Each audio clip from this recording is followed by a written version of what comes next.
અંકલેશ્વર ગડખોલ વિસ્તારમાં ભંગારની દુકાન ચલાવતા એક ભંગારિયા પાસેથી એલસીબી પોલીસે એક દેશી હાથ બનાવટના તમંચા મળી આવ્યો હતો. પોલીસે ભંગારિયાની ધરપકડ કરી દેશી તમંચો અને મોબાઈલ મળી કુલ 10,000 રૂપિયાનો મુદ્દામાલ જપ્ત કરી કાયદેસરની કાર્યવાહી હાથ ધરી હતી.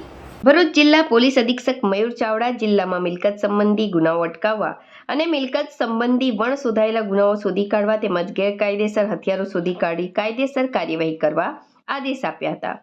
જે અનુસંધાને ભરૂચ એલસીબીના ઇન્ચાર્જ પોલીસ ઇન્સ્પેક્ટર એમ રાઠોડના માર્ગદર્શન હેઠળ અલગ અલગ ટીમો બનાવી કામગીરી હાથ ધરવામાં આવી હતી. જેના ભાગરૂપે એક ટીમ અંકલેશ્વર વિસ્તારમાં પેટ્રોલિંગમાં હતી.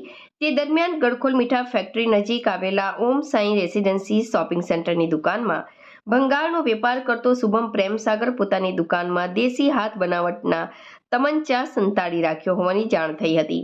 જેથી પોલીસે માહિતીના આધારે ગડખોલ મીઠા ફેક્ટરી પાછળ આવેલ ઓમ સાઈ રેસિડેન્સી શોપિંગ સેન્ટરમાં આવેલ ભંગારની દુકાન ખાતેથી મૂળ યુપીના શુભમ પ્રેમસાગર રામજીયાન અગ્રહરીને ઝડપી પાડી તેની દુકાનમાં ભંગારમાં સંતાડેલા દેશી હાથ બનાવટના એક તમંચો શોધી કાઢ્યો હતો.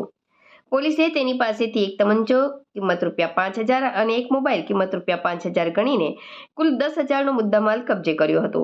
એલસીબી ટીમે શુભમ પ્રેમસાગર વિરુદ્ધ ધી આર્મ્સ એક્ટ ની સંલગ્ન કલમ મુજબ ગુનો દાખલ કરી વધુ તપાસ માટે અંકલેશ્વર શહેર બી ડિવિઝનમાં સોંપવામાં આવ્યો છે.